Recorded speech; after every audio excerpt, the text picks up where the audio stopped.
வணக்கம். அனைவரையும் ஆரோக்கியம் நிகழ்ச்சிக்கு வரவேற்கின்றோம். ஒவ்வொரு வாரமும் நமக்கு உளம் சார்ந்தும் உடல் சார்ந்தும் ஏற்படக்கூடிய பிரச்சனைகள் என்னவாக இருக்கின்றன, அதற்கான தீர்வுகள் குறித்தும் நாங்கள் ஆரோக்கியம் நிகழ்ச்சியில் பார்த்து வருகின்றோம். இன்றைய தினம் மிக முக்கியமான விடயம் குறித்து நாங்கள் பேசப் போகின்றோம். உலகில் எல்லாமே அழகானதுதான், அதிலும் குறிப்பாக மனிதர்கள் எல்லோருமே அழகானவர்கள். ஆனால் அந்த அழகை மேம்படுத்திக் கொள்வதும் பாதுகாத்துக் கொள்வதும் எங்களுடைய கையில் தான் தங்கியிருக்கின்றது.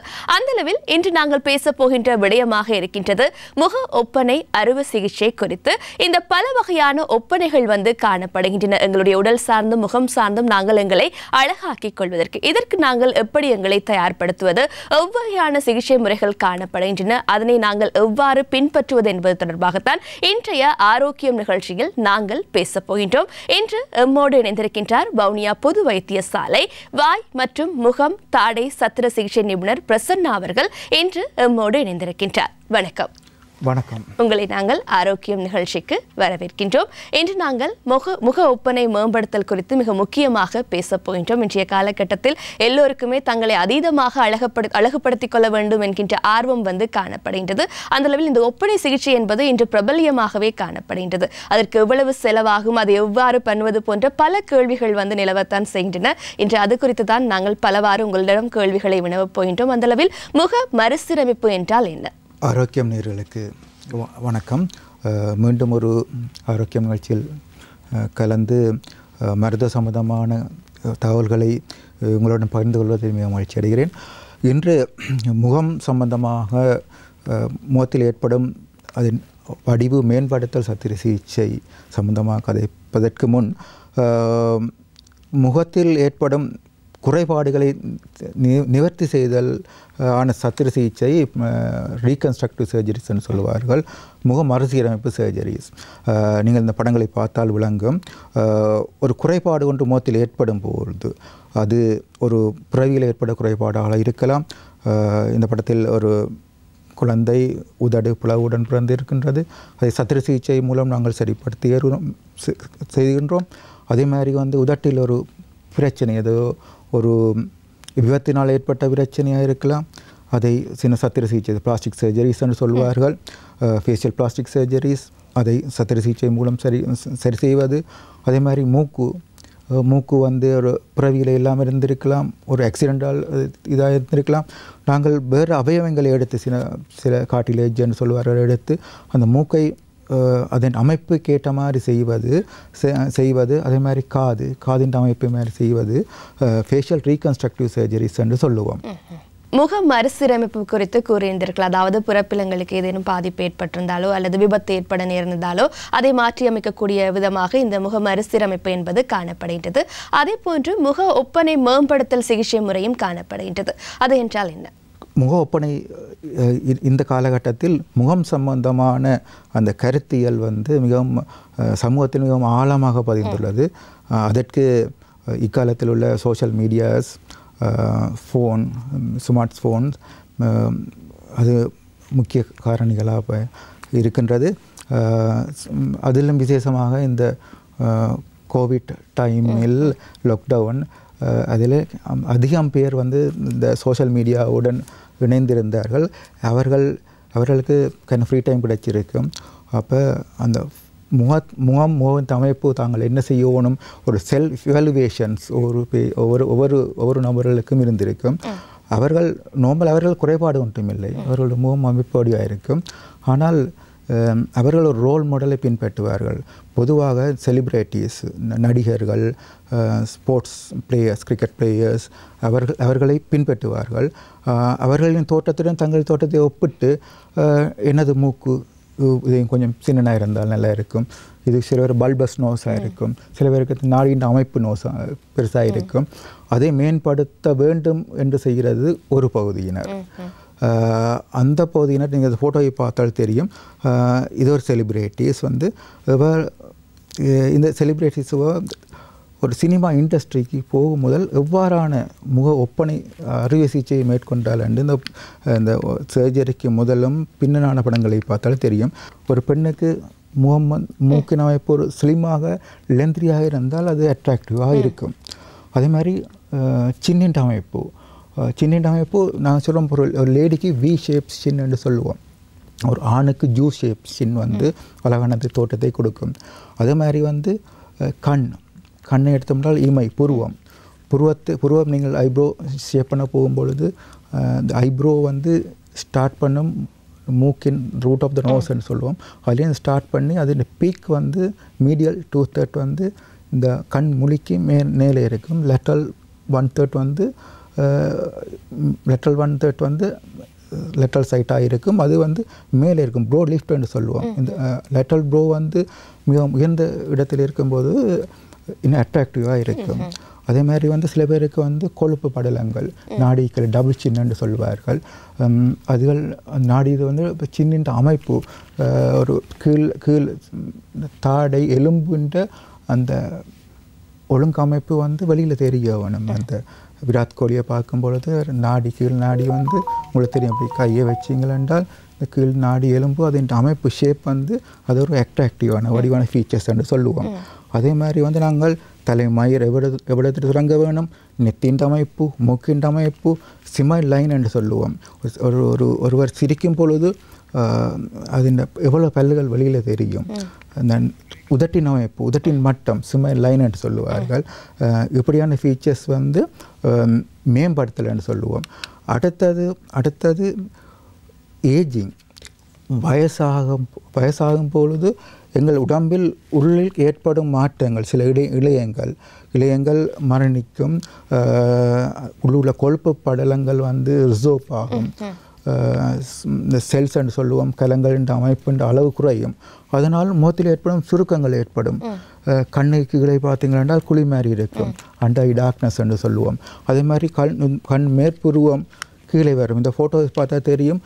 உங்களுக்கு இடது பக்கம் உள்ளது ஒரு இளமையான தோட்டம், முகத்தின தோட்டமும், வலது பக்கம் உள்ளது வந்து ஒரு வயதான தோட்டத்தை ஒரு ஒப்பீட்டுக்காக போட்டிருக்கின்றேன். முகத்தில் எத்தனை சுருக்கங்கள், நெத்தியில் சுருக்கங்கள், அது சொல்லுவோம் ஃபோர்ஹெட் லைன்ஸ்ன்னு சொல்லுவோம். மூக்குக்கு மேலே உள்ள சுருக்கங்கள் ஃப்ரோன் லைன்னு சொல்லுவோம். அந்த தோட்டம் அவரை ஒரு ஆங்க்ரி ஃபேஸாக காட்டும்.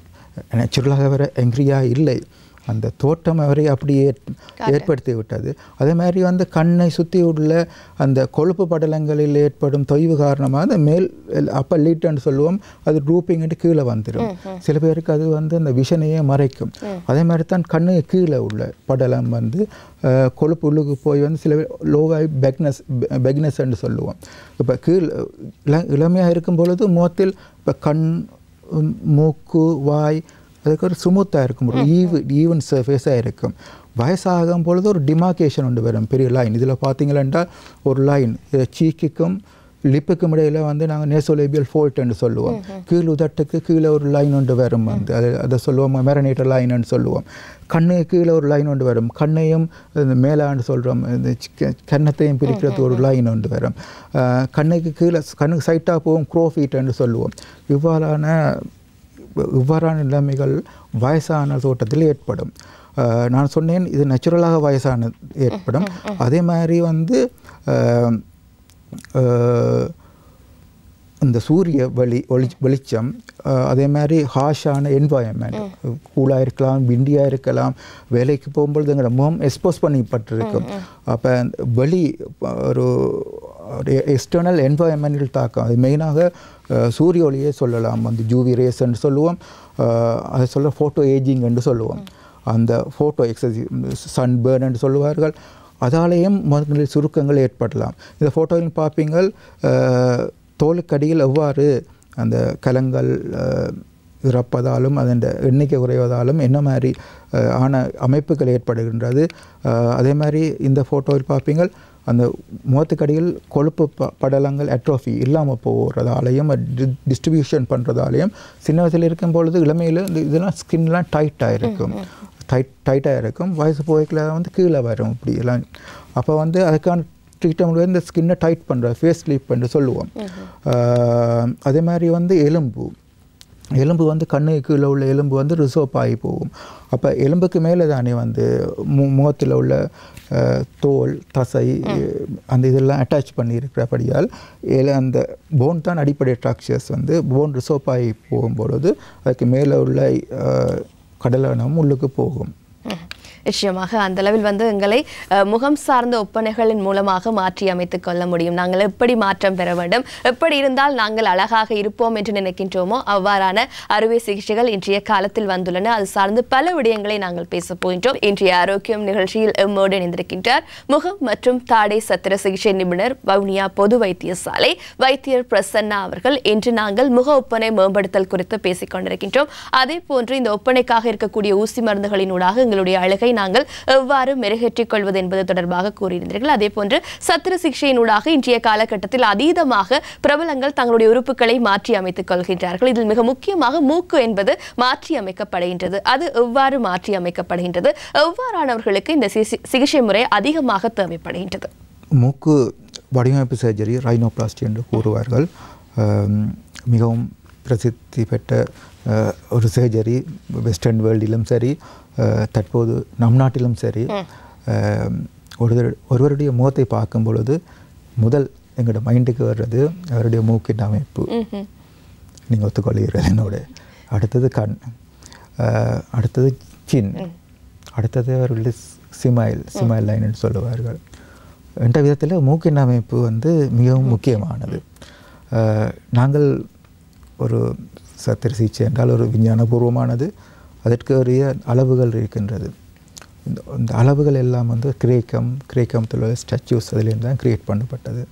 நீங்கள் மூக்கு எடுத்தீங்க என்றால் மூக்கு வந்து ஸ்டார்ட் பண்ண வேணும் வந்து எங்கே இந்த கண் பூர்வம் எங்கே முடிகிறதோ அதில் ரூட் ஆஃப் த நோஸ்ன்னு சொல்லுவோம். ரூட் ஆஃப் த நோஸ் இதை டோசம் என்று சொல்லுவோம். டெர்மினாலஜிகள் கொஞ்சம் கஷ்டமாக இருக்கும். டோஸ். அடுத்தது வந்து இது அலா பேஸ்ன்னு சொல்லுவோம்.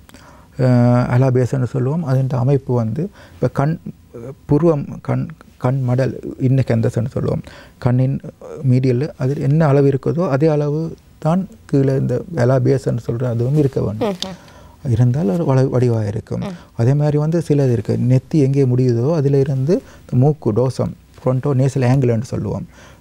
ஒரு பல்பஸ் இருக்க வேண்டும். நீங்கள் பார்த்துருப்பீர்கள் சவுத் இந்தியன், அந்த பெல்ட், பாகிஸ்தான், காஷ்மீர், அந்த வடிவான மூக்கமைப்பை உடையவர்கள்.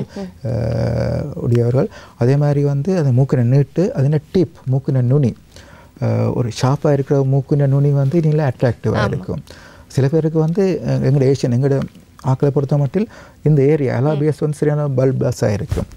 அப்போ நாங்கள் இதை வந்து ஓப்பன் பண்ணி இதை கொஞ்சம் குறைச்சோம் என்றால் அவருடைய அந்த அமைப்பும் மாற்றுப்படும். ஒரே ஒரு சர்ஜரி ஒரு ரைனோபிளாஸ்டி செய்கிறதால் மூக்கின் அமைப்பு வந்து முகத்தின் அமைப்பு வந்து சம்பூர்ணமாக மாற்றப்படும். அது பெருசாக கண்டுகொள்ள மாட்டார். ஒருத்தர் கண்டுகொள்ள மாட்டார் ஒரு சர்ஜரி செய்திருக்கிறான்ட்டு. அதே மாதிரி வந்து நாங்கள் மூக்கின் அமைப்பு செய்வதற்கு வந்து சில பேர் வந்து சைட்டால் பார்க்கும் பொழுது நெத்தியிலேருந்து மூக்கு இந்த டோசம் மூக்குண்ட இது தொடங்கும் பொழுது இது உள்ளுக்கு போயிருக்கும். இந்த இடத்துல ஃபில் பண்ணி விட்டோம்ன்றால் இது வந்து அட்ராக்டிவாக இருக்கும்.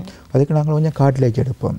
காதுக்கு பின்னுக்கு கொஞ்சம் எக்ஸஸாக காட்லேஜ் இருந்து அதை எடுத்து இந்த மூக்கு சர்ஜரிஸ் வந்து அதில் நாங்கள் இன்சிஷன் போடுவோம். அந்த வெட்டுறது வந்து ஹிடன் ஸ்கார், அந்த மூக்குக்குள்ளுக்கு தான் ஸ்கார் இருக்கும். சில வேளை இந்த மூக்கின் எலும்புன்ற அமைப்பு வந்து சரியான இதாக இருக்கும், பல்பஸாக இருக்கும். சில வேளை அந்த மூக்கின் அமைப்பு நாங்கள் வந்து ரீமாடல் பண்ணுவோம். நாங்கள் மாடல் பண்ணி போட்டு அது மூக்கை நீட்டான டிப்பையும் வடிவம் ஷார்ப்பாக செய்யும் பொழுது இனியில்லைன்ற ஒரு வடிவான அமைப்பை காட்டக்கூடியதாக இருக்கும். இந்த படத்தில் பார்த்தீங்களென்றால் நீங்கள் சொல்லுவீங்க இந்த சின்ன இந்த டிப் வந்து இதில் ட்ரூப்பியாக இருக்கும். அப்போ நாங்கள் வந்து இந்த எக்ஸஸாக உள்ள அந்த ஸ்கின் காட்லேஜை ரிமூவ் பண்ணி அதை திரும்பவும் வந்து ரீஃபேஷன் பண்ணுவோம். இவ்வாறான சர்ஜரிகள் நாங்கள் மூக்குக்கு செய்வோம். நிச்சயமாக மூக்கினுடைய வடிவமைப்பை மாற்றி அமைப்பதனூடாக ஒருவரின் முகக்கவர்ச்சி என்பது அதீதமாக இருக்கக்கூடிய வாய்ப்புகள் காணப்படுகின்றன. எப்படியான சிகிச்சை முறைகள் அதற்கு இருக்கின்றது என்கின்றவாறும் கூறியிருந்தீர்கள். இன்றைய காலத்தில் இன்னொரு பிரச்சனையாக பலருக்கும் காணப்படுகின்றது இந்த டபுள் சின் என்கின்ற ஒரு பிரச்சனை. அதை வந்து மாற்றி அமைக்க வேண்டும் என்று பல எக்ஸசைஸ் செய்யக்கூடியவர்களாகவும் இருக்கின்றார்கள். அதை காட்டிலும் சிகிச்சை முறையினூடாகவும் அதற்கான தீர்வுகள் வந்து காணப்படுகின்றன. எவ்வாறான சிகிச்சை முறை இந்த இரட்டை தாடைக்கு காணப்படுகின்றது? டபுள் சின் என்று சொல்வது இப்பொழுது பெரும்பாலும் நகர்ப்பகுதியில் இருக்கின்றவர்களுக்கு பெண்களுக்கு எக்ஸஸ் ஃபேட் என்று சொல்லுவோம். ஃபேட் டிப்போசிஷன் வந்து எங்கள் தாடை கீழான பகுதிகளில் எக்ஸசிவான ஃபேட் டிப்போசிஷன் பண்ணும்போது எங்கள் இந்த தாடையின் அமைப்பு வந்து வெளியில் தெரியாது. இதற்கு வடிவான தாடை இருக்கும், ஆனால் இந்த ஃபேட் வந்து அந்த அந்த இந்த தவளையின் ஃப்ராக் பெலி என்று சொல்லுவோம், அப்படியான ஒரு தோற்றத்தை ஏற்படுத்திவிடும். அப்பொழுது தாடையின் அமைப்பு தெரியாது. அப்போ இதில் உள்ள இந்த ஃபெட்டை வந்து நாங்கள் ரிமூவ் பண்ணுறதால வந்து நாங்கள் அந்த ஜோ லைன் என்று சொல்லுவோம். இப்போ பாருங்கள், இதில் வந்து ஜோ லைன் இருக்குது, கீழ்த்தாடை இருக்குது, கீழ்த்தாடையின் எலும்பின் அமைப்பு இதில் இருக்கும். நீங்கள் பல்பேட் பண்ணி பார்த்தா தெரியும். இதில் ஃபெட் வந்து ஃபுல்லாக ரிமூவ் பண்ணி வந்து இந்த முகம் வந்து ஒரு பலூன் பேஸ் ஆகிக்கில் வந்து இந்த தாடையின் அமைப்பு வந்து வெளியில் தெரியாது. அப்போ சின்ன ஒரு இன்சிஷன் போட்டு உங்களை ஃபேட்டையும் ரிமூவ் பண்ணலாம். இல்லாட்டி லிப்போசக்ஷன் சொல்லுவோம், சின்ன ஒரு ஊசி நீடிலால் வந்து சக் பண்ணி எடுக்கிறது. எடுத்த பிறகு வந்து இந்த ஃபேட் வந்து உள்ளுக்கு போகும்பொழுது தாடியின் அமைப்பு வந்து டிஃபைன் பண்ணிடும். அதே மாதிரி வந்து பக்கல் சீக்கில் வந்து ஃபேட் இருக்கும். சில பேருக்கு வந்து எக்ஸஸ் ஃபேட் இருக்கும். முகத்தின் அமைப்பு பார்த்தால் ஒரு பெண்ணுக்கு வந்து ஓவல் ஷேப் ஃபேஸ் இருக்க வேண்டும். இந்த ஃபேட்டால் வந்து ரவுண்ட் ஷேப்பாக வந்துடும். அதுக்கு வந்து நாங்கள் பக்கல் ஃபேட் பேட்டை ரிமூவ் பண்ணுவோம். பக்கல் ஃபேட் பேட் என்றால் சீக்கில் உள்ள ஃபேட்டை ரிமூவ் பண்ணுவோம். அது சின்ன ஒரு இன்சிஷன் உண்டு, நாங்கள் வாய்க்குள்ளிக்குள்ளுக்கு போடுவோம். அது லோக்கல் அனஸ்தீசியான்னு சொல்லுவோம். சின்ன உழைப்பு மருந்தை செலுத்தி விட்டு சின்ன ஒரு கட் போட்டு ஃபுல்லாக ரிமூவ் பண்ணி விடுவோம். அப்போ அது ஃபுல்லாக வந்து எடுத்தோடனே அந்த கன்னம் வந்து பல்பினாஸ் இருந்தது கொஞ்சம் உள்ளுக்கு போயிருக்கும். அதுவும் வந்து இந்த சின்னுக்கு வந்து ஒரு தோற்றத்தை கொடுக்கும். சில பேருக்கு பார்ப்பீர்கள், இந்த படத்தில் பார்த்துருப்பீர்கள், சின் வந்து சில பேருக்கு வந்து உள்ளுக்கு போயிருக்கும். அதில் விருத்தி வந்து பத்தாது. அதுக்கு நாங்கள் ஜீனியோபிளாஸ்டி ஒன்று சின்ன சர்ஜரி ஒன்று செய்வோம். அதுவும் ஒரு சிம்பிள் ப்ரொசீஜர் தான். அது சின்ன ஒரு மயக்க மருந்தை கொடுத்து செய்வோம். சில பேருக்கு வந்து நாங்கள் இந்த லோக்கல் அனஸ்தீசியா செய்திருக்கிறோம். இந்த தாடியின் எலும்பை வந்து சின்ன துண்டை எடுத்து அதை கொஞ்சம் முன்னுக்கு எடுத்து ஃபிக்ஸ் பண்ணிக்கல வந்து ஆட்டோமேட்டிக்காக அது டைட் ஆகும். அது ஜீனியோபிளாஸ்டி என்று சொல்லுவோம். நான் முதல் கதைத்த மூக்கின் அமைப்பை மாற்றுதல், டிப் ஆஃப் த நோஸ். இப்போ நாங்கள் ஒரு முகத்தை பார்க்கும் பொழுது நாங்கள் வந்து ஒரு சர்ஜன்ஸ் வந்து நாங்கள் 3 பாயிண்ட்டை பார்ப்போம். அனலைஸ் பண்ணிக்கல வந்து பேஷண்ட்ஸ் வந்து அவங்களோட எக்ஸ்பெக்டேஷனோட வருவினம். தங்களோட முகம் அவை வந்து ஒரு செலிப்ரிட்டியை வந்து ரோல் மாடலாக வச்சுருப்பினோம், வேறு யாரோ ரோல் மாடலாக வச்சுருப்பினோம். அவட்ட முகத்தை போல் தண்ட முகம் இருக்குன்னு பார்ப்பினோம். பொடி டிஸ்மோஃபிஷம் என்று சொல்லுவோம் நாங்கள் வந்து மெடிக்கல் டேர்ம் வந்து. நாங்கள் அது கன்வர்சேஷன்ஸ் வந்து கதைக்கும் பொழுது நாங்கள் முதல் பேஷண்ட் என்ன அவட்ட எக்ஸ்பெக்டேஷனை பார்ப்போம். பார்த்துட்டு அதில் அந்த விஷயங்களே கவனமாக இருப்போம். அவர் எதிர்பார்க்குறதால எங்களுக்கு கொடுக்க முடியுமான்னு அதே வல்லுனே சொல்லுவோம். நீங்கள் எதிர்பார்க்குற தெரியலாது. சில வேளை வந்து எங்களோட வந்து ட்ரீட்மெண்ட் ஆப்ஷன் இருக்கும். அவை கேப்பினம் வந்து இந்த ட்ரீட்மெண்ட் தான் எங்களுக்கு தேவையுண்டு. இப்போ நாங்கள் வந்து இப்போ கம்ப்யூட்டர் கொஞ்சம் அப்ளிகேஷன்ஸ் இருக்குது. வேணும் ஃபோட்டோ எடுத்துகிட்டு நாங்கள் ஃபோட்டோவிலேயே வந்து கொஞ்சம் வெர்ச்சுவல் சர்ஜிக்கல் ப்ரொசீஜர்ஸ் செய்யலாம். இப்போ தாடியின் அமைப்பு மாற்றும் பொழுது சர்ஜரிக்கு பின்னான அமைப்பு எப்படி இருக்குமோ அவரோட இந்த கன்சல்டேஷனில் நாங்கள் கதைப்போம்.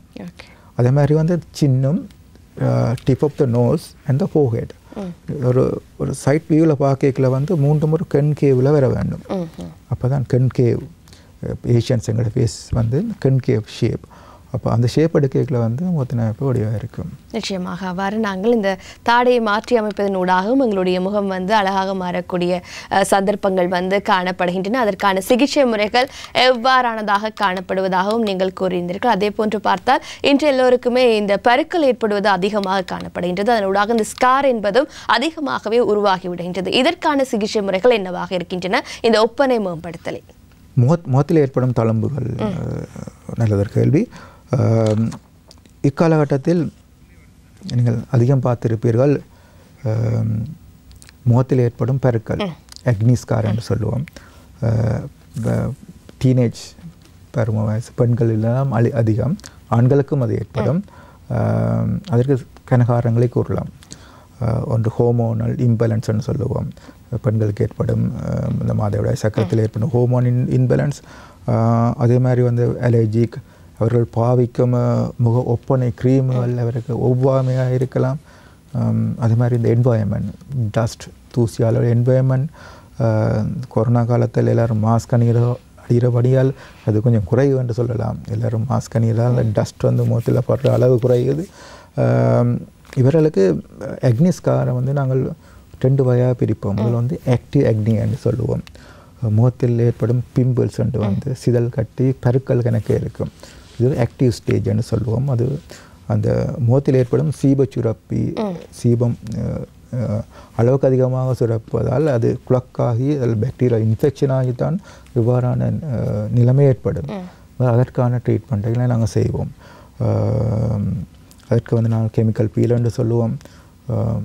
கெமிக்கல் பீல் என்றால் சில கன்சன்ட்ரேஷன் உள்ள ஆசிட்டை முகத்துக்கு அப்ளை பண்ணுறது. சில இன்ஜெக்ஷன்கள் இருக்குது. ஆன்டிபயோட்டிக்ஸ் கொஞ்சம் க்ரீம்ஸ் கொடுப்போம். முதல்ல வந்து அதை கண்ட்ரோல் பண்ணுவோம். இதை அந்த உரிய காலத்தில் நாங்கள் அதுக்கு ட்ரீட்மெண்ட்டை கொடுத்து கண்ட்ரோல் பண்ணினோம் என்றால் அதுக்கு பிரிம்பாக ஏற்படுற அதெல்லாம் ஏற்படுறது அக்னிஸ்கார் என்று சொல்லுவோம். முகத்தில் ஏற்படும் பெர்மனன்ட் தழும்புகள் அக்னிஸ்கார் அதை குறைக்கலாம். முகத்தில் ஏற்படும் தழும்புகளை ஏற்படுத்தால் நீங்கள் இந்த ஃபோட்டோவில் பார்ப்பீங்கள். அந்த தழும்புகள் ஏற்பட்டால் அவற்றை குணப்படுத்துவதற்கான சிகிச்சைகள் இருக்கின்றன. அதுக்கும் கெமிக்கல் பீல் பிஆர்பி என்ற ஒரு ட்ரீட்மெண்ட்டை நாங்கள் யூஸ் பண்ணுவோம்.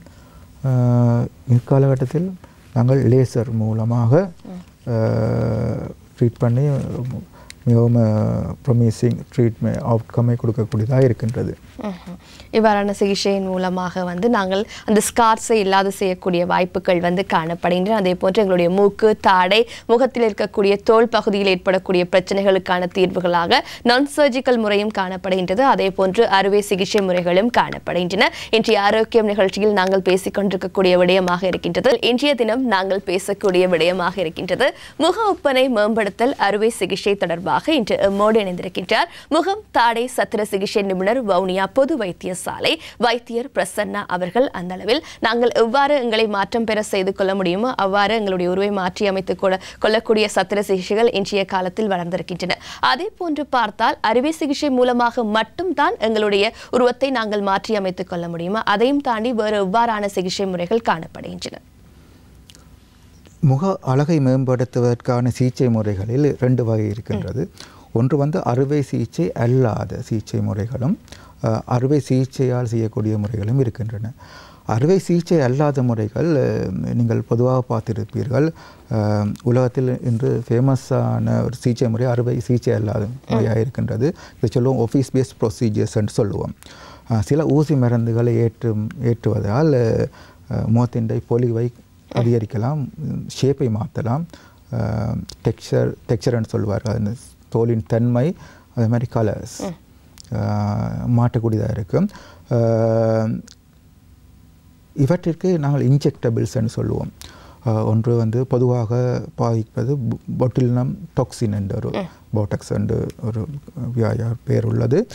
பொட்டிலிசம் டாக்சின் நான் ஆரம்பத்தில் நான் சொல்லியிருந்தேன், ஒரு வயசான தோட்டம் வரும் பொழுது முகத்தில் சுருக்கங்கள் ஏற்படும். இந்த சுருக்கங்கள் எதனால் ஏற்படுகிறது என்று பார்ப்போமானால் முகத்தில் சதைகள் இருக்கின்றது. இந்த ஃபேஷியல் எக்ஸ்பிரஷன் சொல்லுவார்கள். அகத்தின் அளவு முகத்திலேயே தெரியும் என்று சொல்வார்கள். ஏன் அப்படி சொல்கிறார்கள் என்றால் விஞ்ஞான முறையின்படி முகத்தில் உள்ள சதைகள் எல்லாம் வந்து மூளையோட கனெக்ட் பண்ணியிருக்கும். நீங்கள் என்ன யோசிக்கிறீர்களோ நீங்கள் ஆஃபீஸில் போய்கொண்டு கேட்கல சில பேர் கேட்பார்கள், இன்று யூ ஆர் வெரி ஹாப்பி, இன்றைக்கு சந்தோஷமாக இருக்கிறீர்கள், இன்றைக்கு ஹவ் ஆர் யூ சேட். அது காரணம் வந்து அந்த மூளையில் ஏற்படும் மாற்றங்கள் வந்து முகத்தின் சதையில் ஏற்படும் சுருக்கங்கள் அந்த இதுகள் அப்படியே எக்ஸ்பிரஸ் ஆகும். ஏனென்றால் அந்த சதையும் தோலும் மிகவும் நெருக்கமாக பிணைந்தது மெட்டாவயங்களிலே முகத்தில் விசேடமாக. வயதாகும் பொழுது இந்த மசில்ஸின் டோன் அதிகரிப்பதால் அதில் ஏற்படும் சுருக்கங்கள் அந்த ஃபில்லர்ஸ் என்று சொல்லுவோம். தோலுக்கும் இந்த மசில்ஸுக்கும் போனுக்கும் இடையில ஃபில்லர்ஸ்ன்னு சொல்லுவோம். அது வந்து ஃபேட் டிஷ்யூஸ் அந்த இதுகளெல்லாம் அட்ரோஃபி ஆகிறதால அந்த சுருக்கங்கள் வந்து தோலில் வெளிப்படும், டிவி ஸ்க்ரீன் மாதிரி. அப்போ அந்த சுருக்கங்களை நிப்பாட்டுவதற்கு ஒரு மெத்தட் வந்து இந்த போட்டக்ஸ் டாக்சின் வந்து மசில்ஸை ஒரு பார்ஷலாக பேரலைஸ் பண்ணி விட்டோம். அது டாக்சின் தான், ஆனால் மிகவும் மிகவும் ஒரு நுண்ணிய ஒரு சரிவில் தான் யூஸ் பண்ணுவார்கள். அது சரிவுனா அந்த லைன்கள் நான் முதலில் காட்டினேன். நெத்தியில் உள்ள லைன்கள், கண்ணை புருவத்தில் உள்ள லைன்கள், நேசோலைபியல் ஃபோல்டு இந்த லைன், அதே மாதிரி வந்து உதட்டில் ஏற்படும் லைன், இதில் அந்த இன்ஜெக்ஷன் செலுத்துவதால் செய்யலாம். அதே மாதிரி ஃபில்லர்ஸ்ன்னு சொல்கிறோம், டெர்மல் ஃபில்லர்ஸ்ன்னு சொல்லுவோம். அது ரெஸ்டலின்னு சொல்லுவோம். அது வந்து இப்போ எங்கள் தோலுக்குள்ள வந்து நேச்சுரலாக ஒரு பதார்த்தம் இருக்கும் கொலாஜன். அதற்கேற்ற மாதிரி ஒரு இன்ஜெக்ஷன் இருக்கும் ரெஸ்டலின். நான் சொன்னேன் அந்த தோலுக்கு அடியில் உள்ள பதார்த்தங்கள் டிப்ளீஷன் ஆகிறபடியால் தான் தோல் துருக்கங்கள் வருது. இது ஸ்கின் பூஸ்டர் தோலுக்கு அடியில் இவர்களை இன்ஜெக்ட் பண்ணி விடுவதாலும் அந்த முகத்தின் பொலிவு திரும்ப வரும். சில பேர் சொல்லுவார் அண்டர் ஐ டார்க்னஸ் என்று சொன்னால் கண்ணுக்கு கீழே வந்து அதில் உள்ள டிஷ்யூக்கள் எல்லாம் இல்லாமல் போன பிறகு ஒரு கருப்பு வளையம் கொண்டு வரும். அது நிச்சயமாக அதில் லைட் எஃபெக்ட் வந்து அதில் சின்ன ஷெடோ கொண்டு வரைக்கும் தான் உங்களுக்கு வருது. அப்போ அதில் கண்ணுக்கு கீழே வந்து ஃபில்லர்ஸை போட்டு நாங்கள் ஃபில் பண்ணி விட்டோம்ன்றோன்னே ஸ்கின் வந்து ஒரு ஈவன்னஸ் வரும், ஸ்மூத்னஸ் கொண்டு வரும். அது பழைய பொலிவை ஏற்படுத்தும். அதே மாதிரி இப்போது பிஆர்பி ட்ரீட்மெண்ட் என்றால் பிளேட்டட் ரிச் பிளாஸ்மான்னு சொல்லுவோம். உங்களது பிளட்டை எடுத்து அதில் உள்ள அந்த வேதிப்பொருட்கள் இருக்கும் அதை சென்ட்ரிஃபியூஜ் பண்ணி பிரித்தெடுத்து உங்கள் தோலுக்குள்ளே இன்ஜெக்ட் பண்ணிவிடும் சின்ன மைக்ரோ நீடிலால். அது வந்து புதுசான இழையங்களை ஏற்படுத்தும். அதே மாதிரி மைக்ரோ நீட்லிங் என்று இன்னொன்று இருக்குது, சின்ன ஊசிகளால் செய்வதும். அடுத்தது த்ரெட் லிப்னு சொல்லுவது. இந்த ஷேகிங் டிப் நான் சொன்னேன், வயசு போன அப்புறம் இந்த தோலெல்லாம் கீழே வரும். சில லிகமெண்ட் தான் அதை பிடித்து வச்சுருக்கும். அந்த வயசு போகும்போது லிகமெண்ட் அந்த அட்டாச்மெண்ட் வந்து விடுபட்டதால் தான் எல்லாம் ஷேகிங்காக வர்றது. சின்ன நீடில் ஒன்று இருக்கும், சின்ன ஹோலுக்களால் இதை டைட் பண்ணுறதால வந்து பழைய பொலிவு எடுக்கலாம். இது வந்து இப்போ நீங்கள் கேட்பீங்கள் சத்திர சிகிச்சை அல்லாத முறை என்று. நாங்கள் சத்திர சிகிச்சை மூலம் என்ன செய்யலாம் என்றும் கதைப்போம். சத்திர சிகிச்சை மூலம் செய்ய வேண்டிய விஷயங்கள் அது பெர்மனெண்ட்டாக இருக்கும். இப்போ நான் சர்ஜிக்கல், இப்போ நான் கதைத்ததெல்லாம் நான் சர்ஜிக்கல் வி கேன் அச்சீவ். அந்த சர்ஜரியால் செய்யக்கூடியதை இதெல்லாம் ஓரளவு அச்சீவ் பண்ணலாம் நாங்கள். ஆனால் வந்து இது தற்காலிகமானது. ஒரு வருஷத்துக்கு பிறகு நீங்கள் திரும்பவும் பெறணும், அதுக்காக செலவழிக்க வேணும். சத்திர சிகிச்சை மூலம் இப்போ உங்களுக்கு மூக்கின் அமைப்பு, இப்போ ஒரு மூக்குன்னு எனக்கு பெரிய பல்பஸ் மூக்காக இருக்குது, ஒரு மூக்கு சொத்தியாக இருக்குது, ஒரு குரோக்கட் மூக்காக இருக்குது என்றால் அதை நேர்படுத்த வேணும் என்றால் சத்திர சிகிச்சை மூலம் எடுத்தால் அது நிரந்தரமாக இருக்கும். அதே மாதிரி ஃபேஸ் ஸ்லிப்னு சொல்லுவோம். இப்போ நாங்கள் சத்திர சிகிச்சை அல்லாத முறையில் செய்கிறது சத்திர சிகிச்சை ஃபேஸ் ஸ்லிப் என்றால் அந்த இழையங்கள், இந்த தோல் எக்ஸஸாக இருக்கிற தோல், இந்த எக்ஸஸாக இருக்கிற ஃபேட் எல்லாம் ரிமூவ் பண்ணி போட்டு ஸ்கின்னை ஃபுல்லாக டைட் பண்ணி அந்த இன்சிஷன் வந்து கேர்லைனுக்குள்ளே வரும், அது வெளியில் தெரியாது. அப்போ பழையபடி நாங்கள் எடுக்கலாம். அதே மாதிரி கண்ணின் இமை கீழே வரும்பொழுது இந்த எக்ஸஸாக உள்ள தோலை வெட்டி எடுத்து சுப்ராட்டாசல் ஃபோல்டுன்னு சொல்லுவோம். உங்களுடைய கண்ணுக்கு மேலே சின்ன மடிப்பு கொண்டு வரும், அதில் வைத்து நாங்கள் இந்த இன்சிஷனை தைத்து விடுவோம். அது வெளியில் தெரியாது. கண் வந்து யூத்ஃபுல் ஐன்னு சொல்வார், இளமை தோட்டத்தை கண்ணை கொடுக்கும். அதே மாதிரி சில பேர் வந்து தலைமயிர் உதிர்ந்து விட்டது இளமை காலத்தில், எனக்கு தலைமயிர் கொஞ்சம் வேண்டும் என்றால் நாங்கள் தலைமயிர் நாட்டுவோம். பின்னிக்கிற தலைமயிர் எடுத்து இவரான ப்ரொசீஜர் சர்ஜிக்கல் ப்ரொசீஜர் என்று சொல்லுவோம். நிச்சயமாக நான் சர்ஜிக்கல் மூலமாக செய்யக்கூடிய சிகிச்சை முறைகள் என்னவாக இருக்கின்றன? அதே நேரத்தில் நீங்கள் கூறினீர்கள், அதாவது அறுவை சிகிச்சை தாண்டியும் இந்த நான் சர்ஜிக்கல் மூலமாக செய்யக்கூடிய சிகிச்சைகள் ஒரு குறிப்பிட்ட காலத்திற்கு மீண்டும் வைத்திரை நாட வேண்டும் என்கின்றவாறு நிறம் சார்ந்தும் தோல் சார்ந்தும் அதற்கான நிறைய சிகிச்சை முறைகள் காணப்படுகின்றன. எவ்வளவு காலத்திற்கு பின்னராக இவ்வாறான சிகிச்சைகளை எடுத்துக்கொள்ளக்கூடியவர்கள் வைத்திரை நாட வேண்டியதாக இருக்கின்றது? பொதுவாக பார்ப்போம் என்றால் எமது நாட்டில் வெஸ்டர்ன் வேர்ல்டும் எங்கள் நாட்டுக்கும் வித்தியாசமான ஒரு தோலின் அமைப்பும் முகத்தின் அமைப்பும் காணப்படுகிறது. வெஸ்டர்ன் கண்ட்ரி தோல் வந்து டைட் இல்லை, கொஞ்சம் லூஸ் லெக்ஸ் என்று சொல்லுவோம். அவர்கள் 35 வயசு தாண்டும் பொழுது ஒரு வயதான தோற்றத்தை அடைவார்கள், அந்த செகிங்ன்றது தோற்றும். ஆனால் எங்கள் சமுதாயத்தில் பொதுவாக 45 48 அந்த வயரை காணும்பொழுது தான் ஒரு அந்த ஏஜிங் ப்ரோசஸ் என்று ஸ்டார்ட் பண்ணும். அவ்வாறான கட்டத்தில் தான் அவர்கள் ஒரு ஒப்பனை மேம்படுத்தல் சிகிச்சை செய்ய வேண்டும் என்று திங்க் பண்ணுவார்கள். நீங்கள் அந்த ஃபோட்டோ பார்ப்பீர்கள், இந்த ஒப்பனை மேம்படுத்தல் காஸ்மெட்டிக் சர்ஜரிஸ்ன்றது வந்து முன்பெல்லாம் வந்து செலிப்ரிட்டிஸ் தான் நடிகைகள் செய்யுதுன்னு இருந்தது. இப்பொழுது காலம் அப்படி இல்லை, முன்னேறிவிட்டது. அதிகமானவே செய்து கொள்கிறார்கள். யார் தேவைப்படுகிறதோ, என்னென்ன தேவை இருக்குதோ, ஒவ்வொருத்தருக்கும் தனிப்பட்ட தேவைகள் இருக்கும். சில பேர் தாங்கள் வேலை செய்கிற இடங்கள் ஒரு ஹை ப்ரொஃபைல் ஜாப்ஸில் இருப்பார்கள், தங்களோட மூமையாய்ப்பு தங்கள் பர்சனாலிட்டி டெவலப் பண்ண வேண்டும். சில வேளை வந்து ஒரு கணவன் மனைவிக்கு இடையில் மனைவி ரொம்ப நான் வந்து என்ன கணவனுக்கோ இந்த பிள்ளைகளுக்கு வடிவாக இருக்கணும் என்று அதே மாதிரி தோட்டங்கள் இருக்கும். சில பேருக்கு வந்து சர்ஜரி செய்து கொள்ள இயலாது. அவர்களுக்கு வந்து இவ்வாறான இன்ஜெக்டபிள்ஸ் அண்ட் நான் சர்ஜிக்கல் ப்ரொசீஜர்ஸ் இருக்கும். நீங்கள் பார்ப்பீங்க இந்த ஃபோட்டோ இந்த அரசியல் பிரமுகர்களும் செய்து கொள்கிறார்கள். ஒரு சிறு இந்த போட்டாக்ஸ் இன்ஜெக்ஷன் வந்து எவ்வாறு இவற்றை தோற்றத்தை மாற்றி இருக்கின்றது இந்த உலக தலைவர் என்று. அதே மாதிரி வந்து சில பேர் வந்து உதட்டை கொஞ்சம் பெருப்பிக்க விரும்புவார்கள். Appar lip and lower lip வந்து அதில் இன்ஜெக்டபிள்ஸ் வந்து சில பேர் வந்து பம்பி லிப்ஸ் வேணும்னு சொல்லுவார்கள், கிஸபிள் லிப்னு சொல்லுவார்கள். இது அட்ராக்டிவாக இருக்கும். நீங்கள் லிப்டிக் போடும் பொழுது லிப்டிக் லைனர்ஸ் வேணும் போடும்போது இது வெளியில் ஃபுல்லாக தெரியணுமெண்டா ஒரு ரேஷியோ ஒன்று இருக்குது. இந்த ஃபோட்டோவை பார்ப்பீர்கள். அப்பர் லிப்புக்கும் லோவர் லிப்புக்கும் 1/3 2/3 அந்த ரேஷியோவை மெயின்டைன் பண்ண வேண்டும். இப்படியான மாற்றங்களை வந்து நான் சர்ஜிக்கல் மூலமாக நாங்கள் செய்து கொள்ளக்கூடியதாக இருக்கு. அதே போன்று பார்த்தால் நாங்கள் இன்று பேசக்கூடிய விடயமாக இருக்கின்றது முக ஒப்பனை மேம்படுத்தல் அறுவை சிகிச்சை மூலமாகவும் நாங்கள் எங்களுடைய முக ஒப்பனையை மாற்றிக்கொள்ள முடியும். அதே போன்று இப்ப இருக்கக்கூடிய ஊசி மருந்துகளின் ஊடாகவும் நாங்கள் எங்களுடைய அழகை மேம்படுத்திக் கொள்ளக்கூடிய வாய்ப்புகள் அதிகமாக காணப்படுகின்றன. இன்று நாங்கள் முக மறுசீரமைப்பு அதே போன்று முக ஒப்பனை மேம்படுத்தல் குறித்து பேசிக் கொண்டிருக்கின்றோம். எம்மோடு இணைந்திருக்கின்றார் முகம், தாடை மற்றும் வாய் சத்திர சிகிச்சை நிபுணர், வவுனியா பொது வைத்தியசாலை வைத்தியர் பிரசன்னா அவர்கள். எப்படி நாங்கள் இன்றைய காலகட்டத்தில் எங்களுடைய அழகை மெருகேற்றிக் கொள்வது, அதற்காக இருக்கக்கூடிய சிகிச்சை முறைகள் குறித்து பேசிக் கொண்டிருக்கின்றீர்கள். இரட்டை தாடை குறித்து பேசணும். அதே போன்று இந்த கீழ்த்தாடை மேல் தாடை என்கின்றன காணப்படுகின்றன. இது வித்தியாசமாக மாறினாலே எங்களுடைய உருவ அமைப்பு மாறக்கூடிய வாய்ப்புகள் காணப்படுகின்றது. இதற்கு எவ்வாறான சிகிச்சை முறைகள் காணப்படுகின்றன? நாங்கள் ஆரம்பத்தில் கூறிய போது ஒப்பனை மேம்படுத்தல் சத்திர சிகிச்சையில் சர்ஜிக்கல் நான் சர்ஜிக்கல் என்று பார்த்தோம். சர்ஜிக்கல் மூலம்தான் இது கரெக்ட் பண்ண முடியும். நீங்கள் பார்த்திருப்பீர்கள் பலர் அவர்களுடைய முன் பற்கள் வழியிலே தெரியும், எக்ஸசிவாக தெரியும், ப்ரொட்ரூட்டட் டூத்ன்னு சொல்லுவோம். கீழ்த்தாடை வந்து முன்னுக்கு தள்ளி கொண்டிருக்கும், சின் வந்து ஃபோர்வர்டாக இருக்கும். சில பேருக்கு வந்து மேல் தாடை வந்து மிகவும் அதிகமாக வெளியில் தள்ளி கொண்டிருக்கும். ஓர்த்தோடான்டிக் சென்ட்ரல் பற்களை சீரமைப்பவர்கள் அதற்கு கிளிப் போடுவார்கள். கிளிப் போட்டு ஓரளவுக்கு கொண்டுடுவார்கள். மிகவும் அதீதமாக வெளியில் இருக்கும் பொழுது இந்த ட்ரீட்மெண்ட் ஆப்ஷன் வந்து சர்ஜரி தான். சில பேருக்கு வந்து முகத்தின் அமைப்பு வந்து நீட்டாக இருக்கும், இந்த ஹைட் வந்து கூடவாக இருக்கும். இவர்களுக்கான சத்திர சிகிச்சை எவ்வாறு செய்வதென்று நாங்கள் பார்ப்போம்.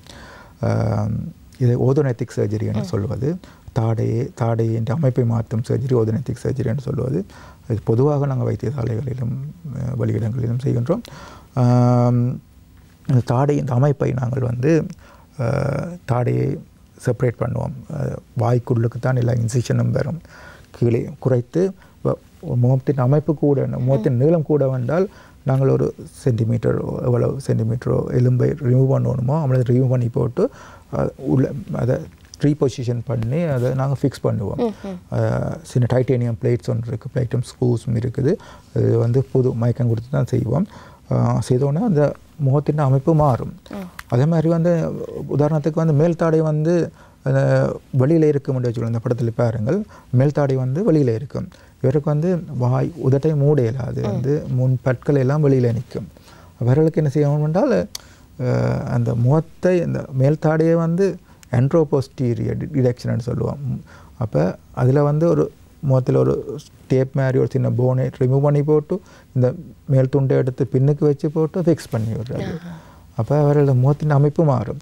அதே மாதிரி சில பேருக்கு கீழ்த்தாடை வந்து முன்னுக்கு தள்ளி இருக்கும், சில பேருக்கு வந்து இந்த கீழ்த்தாடை வந்து ஒரு சைட்டுக்கு போயிருக்கும். அப்போ நாங்கள் இந்த கீழ்த்தாடையை வந்து இந்த சத்திர சிகிச்சை மூலம் அந்த இதை டிஸ்லொகேட் பண்ணுவோம். நாங்கள் வந்து செக்ஷன் பண்ணி போட்டு இந்த பேஸ் போன் அப்படியே இருக்கும், அதை நாங்கள் வந்து திரும்ப ரீஅலைன் பண்ணுவோம். ஆக முன்னுக்கு இருந்தால் நாங்கள் அதை பின்னுக்கு ஒரு சின்ன ரைன் பேலியில் வந்து பின்னுக்கு தள்ளுற மாதிரி பின்னுக்கு எடுத்து போட்டு அதை நாங்கள் ஸ்க்ரூ பண்ணி விடுவோம். இதை ஓர்த்தோடென்டிக் சர்ஜரின்னு சொல்வது. இது செய்த பிறகு வந்து இன்ஸ்டண்ட்டாக வந்து அவருடைய முகத்தின் அமைப்பு வந்து மாறுபடும். இவ்வாறு கீழ்த்தாடை மேல் தாடையினுடைய அமைப்புகளை மாற்றிக்கொள்ள முடியும். இது வந்து ஓர்த்தோடென்டிக் சர்ஜரின்றது தாடை அமைப்பை மறுசீரமைக்கும் சர்ஜரி. நிச்சயமாக. அதே போன்று பார்த்தால் இந்த முக ஒப்பனை சிகிச்சை முறை செய்து கொள்வதற்கு முன்னர் ஒருவர் தன்னை எவ்வாறு தயார்படுத்திக் கொள்ள வேண்டும்? நிச்சயமாக இது பொதுவாக இந்த எங்கள் ட்ரீட்மெண்ட்டுக்கு வர பேஷண்ட்டில் உள்ள ஒரு பயம் வந்து சர்ஜரிக்கு போகின்றோம், எவ்வாறு நடக்க போகிறது, இதற்கான தெளிவூட்டலை நாங்கள் ஆரம்பத்திலே கொடுப்போம்.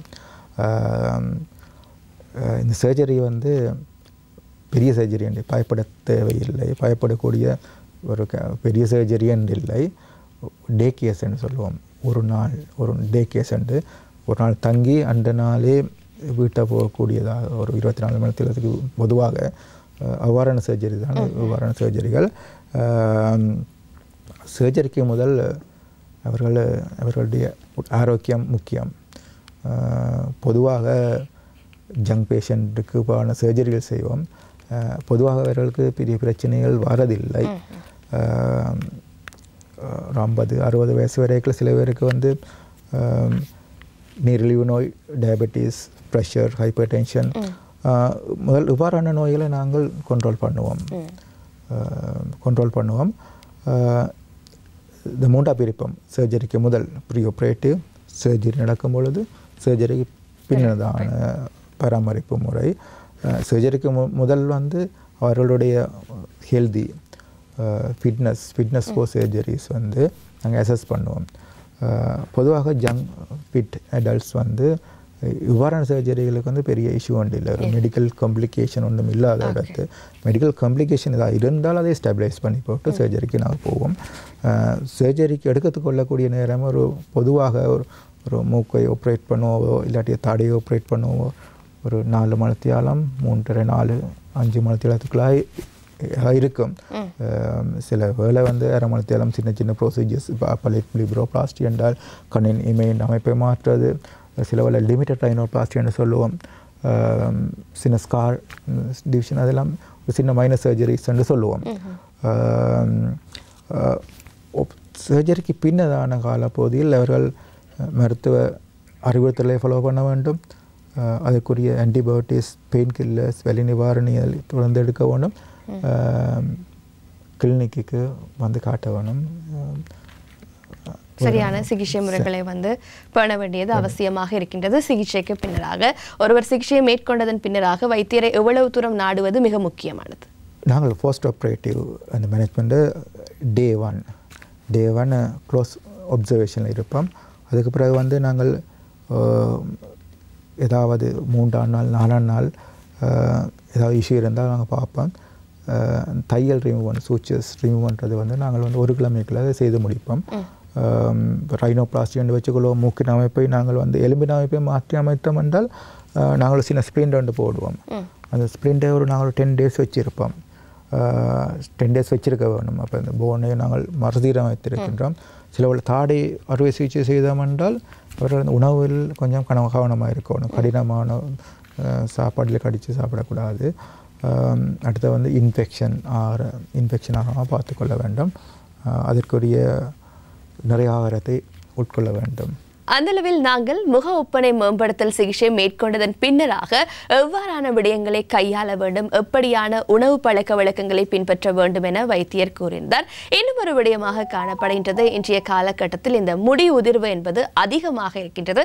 ஆண்களுக்கும் சரி பெண்களுக்கும் சரி அது சார்ந்த சிகிச்சை முறைகளும் இன்று வைத்திய துறையில் அதிகமாக காணப்படுகின்றன. எவ்வாறான சிகிச்சை முறைகள் இன்றைய காலத்தில் இருக்கின்றது?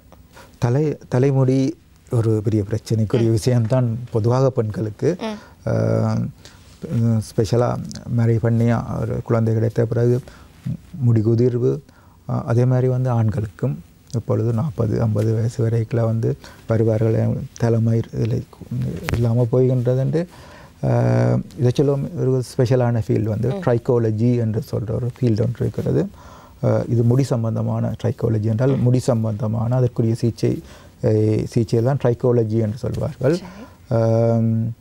முடி உதிர்வு காரணங்கள் இருக்கின்றன. அதற்குரிய அடிப்படை காரணத்தை கண்டுபிடித்து அதற்கான ட்ரீட்மெண்ட்டை செய்ய வேண்டும். அதுக்கான ட்ரீட்மெண்ட்ஸும் இருக்குது. அது வந்து தலையில் ஏற்படும் சொடுகுன்னு சொல்வார்கள், ஃபங்கஸ், அதற்குரிய ட்ரீட்மெண்ட்டை எடுத்துக்கொள்ள வேண்டும். முடி உதிர்வதற்கான காரணங்கள் சொன்னேன். அதே மாதிரி வந்து அக்காரணிகளை கண்டுபிடிக்க வேண்டும். சில வேளை குழந்தை பிறந்த பிறகு முடிவில் உதிர்வு வரும் ஒரு பெண்களுக்கு போஸ்ட்மார்ட்டம் என்று சொல்லுவோம். சில ஸ்ட்ரெஸ் என்ற வரைக்கில் வந்து அந்த முடி உதிர்வு வரும். சில பேருக்கு வந்து ஒரு ட்ரீட்மெண்ட் எடுத்து அதிൻ്റെ சைட் எஃபெக்ட் கேன்சர் ட்ரீட்மெண்ட் அதுக்கு சைட் எஃபெக்டாக இருக்கும். அப்படியான ட்ரீட்மெண்ட் முறை அதுக்கேற்ற மாதிரி மாறுபடும். பொதுவாக நாங்கள் தலைமுறை உதிர்வுக்கு நான் வந்து இப்போ பொதுவாக எல்லா கிளினிக்லையும் யூஸ் பண்ணுறாள் PRP and plasma platelet rich plasma அதை இன்ஜெக்ட் பண்ணுவார்கள். அதில் நிச்சயமாக ஒரு எஃபெக்ட் கொண்டு வருகின்றது. அதே மாதிரி வந்து சில பேர் தலை உதிர்வை கட்டுப்படுத்தக்கூடிய சில மெடிகேஷன்ஸ் இருக்கின்றது. அதே மாதிரி வந்து முடி உதிர்வு தலையில் வழுக்கை விழுதல் அது சில அலோபீசியான்னு சொல்லுவோம். அலோபீசியா அது பரம்பரை காரணிகளால் ஏற்படும். அது சொல்லுவோம் மேல் பேட்டர்ன் ஹேர் லாஸ்ன்னு சொல்லுவோம். 2 பக்கத்தாலையும் அப்படி போகும். அதுக்கு ஒரு கிரேடிங் ஒன்று இருக்குன்றது. அதே மாதிரி வந்து ஃபீமேல் பேட்டர்ன் ஹேர் லாஸ் ஒன்று இருக்கும். நீங்கள் நடு உச்சி பிடித்தில கேட்கல அது சைட்லாக போகும். ஃபீமேல் பேட்டர்ன் ஹேர் லாஸ்ன்னு சொல்லுவோம். ஹேர் லாஸ் ஹேர் க்ரோ பண்ணுறதுக்கான சில இன்ஜெக்டபிள்ஸ் இருக்கின்றது. அதே மாதிரி வந்து கடைசி கட்டத்தில் மெடிக்கல் ட்ரீட்மெண்ட் மேக்ஸிமம் கொடுத்து எவ்வளவு ஹேர் க்ரோ பண்ண முடியுமோ க்ரோ பண்ணிவிட்டு அதுக்கு பிறகு வந்து நாங்கள் ஹேர் டிரான்ஸ்பிளான்டேஷன் என்று சொல்லுவோம். ஹேர் ரெஸ்டரேஷன் சர்ஜரி என்று பின்னுக்கு எப்படியும் ஹேர் எவ்வளோ லொஸ் ஆனாலும் அதிகமான பேர்களுக்கு தலையின் பின்பக்கம் இருக்கும் ஹேர்ஸ் அதில் உள்ள ஃபொலிக்களை வந்து நாங்கள் ஒன்றொன்றாக எடுத்து அதை இம்ப்ளான்ட் பண்ணுவோம். முன்னுக்கு ஹேர் டிரான்ஸ்பிளான்டேஷன் என்று சொல்லுவோம். அப்படியானாக்கள் இவ்வாறான சிகிச்சையும் செய்து கொள்ளலாம். ஹேர் டிரான்ஸ்பிளான்டேஷன் என்பது காணப்படுகின்றது. அதே போன்று கண், மூக்கு, வாய், தாடைகளுக்கு எப்படியான சிகிச்சைகள் காணப்படுகின்றன என்பது தொடர்பாக கூறியிருந்தீர்கள். காதிற்கு எப்படியான அறுவை சிகிச்சைகள் காணப்படுகின்றன? காதின் அமைப்பு பொதுவாக காதின் அமைப்பு வந்து பிறவியில் ஏற்படக்கூடிய அமைப்புகள் இருக்கும். அதே மாதிரி வந்து சில ஆக்சிடென்ட்கள் ட்ரோமாவால் காது சோனை வெளிச்சோனை அதன் அமைப்பு மாறுபட்டிருக்கும். லொஸ்ஸாக இருக்கும். சில பெண்களுக்கு வந்து தோடு போடுறதால் வந்து அந்த தோடு போடுற துவாரங்கள் வந்து பெருசாக அந்த தோட்டின் பாரம் காரணமாக நீளமாக இருக்கும். க்ரோனியர்ன்னு சொல்லுவோம். சில பேருக்கு வந்து பேக்டீரியன்னு சொல்லுவோம். ஸ்கூல் பிள்ளைகளுக்கு வந்து காதின் வெளிச்சோனை வந்து பெரிய சுலகு மாதிரி இருக்கும் வெளியில் வந்து. அதனால மற்ற மாணவர்கள் கிண்டல் அடிப்பார்கள். அவ்வாறான இவர்களுக்கு வந்து நாங்கள் கரெக்ட் பண்ணுவோம். அந்த காதின் மடலை எடுத்து நாங்கள் சின்ன சத்திர சிகிச்சை மூலம் நோமலான அமைப்பில் ஃபிக்ஸ் பண்ண முடியும். இவ்வாறான சர்ஜரிகளை காதிற்கும் காணப்படுகின்றது. அதே போன்று எல்லோருக்கும் இருக்கக்கூடிய ஒரு கேள்வியாக இருக்கும், இப்படியான சிகிச்சை முறைகள் செய்வதற்கு எவ்வளவு தூரம் பணம் செலவாகும்? அதே போன்று பிறந்த குழந்தைகளுக்கு சில சிகிச்சை முறைகள் நிச்சயமாக தேவைப்படக்கூடிய வாய்ப்புகள் காணப்படும். உறுப்புகள் சார்ந்து சில குழந்தைகளுக்கு அவ்வாறானவர்களுக்கு எப்படியான பணம் செலவாகும் என்று கூற முடியுமா? ஒரு கஷ்டமான கேள்வி. நீங்கள் கேட்டீங்கள், குழந்தை பிறந்தவுடன் குறைபாடோடு பிறக்கிற குழந்தைகள், உதடு புலவு அவ்வாறான குழந்தைகள் இலவசமாக செய்ய முடியும். கவர்மெண்ட் ஹாஸ்பிட்டல்களில் நாங்கள் செய்கின்றோம். முகத்தில் ஏற்படும் குறைபாடுகள், இந்த தாடை அமைப்பு எலும்பை மாற்ற வேண்டிய செயற்பாடுகள், ரீகன்ஸ்ட்ரக்டிவ் சர்ஜரிஸ்ன்றது ஹாஸ்பிட்டலில் அலோவ் பண்ணியிருக்கிறது. நாங்கள் செய்யலாம் ஓரளவுக்கு. பியூர் காஸ்மெட்டிக் என்றால் இப்போ ரீகன்ஸ்ட்ரக்டிவ்னு சொல்லிக்கல வந்து அவருடைய ஃபங்க்ஷன் வந்து அந்த டிஃபெக்டால் வந்து அவருடைய தொழிற்பாடை கதைக்க முடியலை, உணவு உட்கொள்ள முடியலை, ஒரு அதிக விகாரம், ஒரு சொசைட்டியை ஃபேஸ் பண்ண முடியாத கட்டங்களெல்லாம் வந்து நாங்கள் government allowed we can do அந்த ஹாஸ்பிட்டல் செய்யக்கூடியதாக இருக்கும். ஒப்பனை மேம்படுத்தல் அழகான இதழ் அது நிச்சயமாக பிரைவேட்டை சம்பந்தப்பட்டது. அந்த ட்ரீட்மெண்ட்டை பற்றி நீங்கள் கேட்டீர்கள். அது ஒவ்வொருடைய நிலைமையை பொறுத்து தான் அது மாறுபடும். அவர்கள் அதுக்குரிய கன்சல்டேஷனை எடுத்து செய்து கொள்ளலாம். நிச்சயமாக அந்த அளவில் இன்றைய ஆரோக்கியம் நிகழ்ச்சியில் முக ஒப்பனை மேம்படுத்தல், அதே போன்று முக மறுசீரமைப்பு தொடர்பாக பல விடயங்களை எங்களோடு பகிர்ந்து கொண்டிருந்தீர்கள். எப்படியான சிகிச்சை முறைகள் காணப்படுகின்றன, எப்படி நாங்கள் அதனை எடுத்துக்கொள்வது போன்ற தெளிவான விளக்கங்களையும் எங்களுக்காக நீங்கள் கூறியிருந்தீர்கள். உங்களுக்கு நாங்கள் எங்களுடைய சார்பாக நன்றியை தெரிவித்துக் கொள்கின்றோம். நன்றி. நன்றி, வணக்கம். இன்றைய ஆரோக்கியம் நிகழ்ச்சியில் நாங்கள் முழுமையாக முக ஒப்பனை மேம்படுத்தல் அறுவை சிகிச்சை, அதே போன்று முக மறுசீரமைப்பு அறுவை சிகிச்சை தொடர்பாக பல விடயங்களை பேசியிருந்தோம். நாங்கள் ஏற்கனவே சொன்னது போன்றுதான் இந்த உலகில் எல்லோரும் அழகானவர்கள். ஆனால் அந்த அழகை மேம்படுத்தக்கூடிய பல நவீன வைத்திய முறைகள் இன்றைய உலகில் காணப்படுகின்றன. அது குறித்த தெளிவான விளக்கத்தை உங்களுக்கு நாங்கள் இன்றைய ஆரோக்கியம் நிகழ்ச்சியில் வழங்கியிருந்தோம். மீண்டும் உங்களை அடுத்த ஆரோக்கியம் நிகழ்ச்சியில் சந்திக்கின்றோம். நன்றி, வணக்கம்.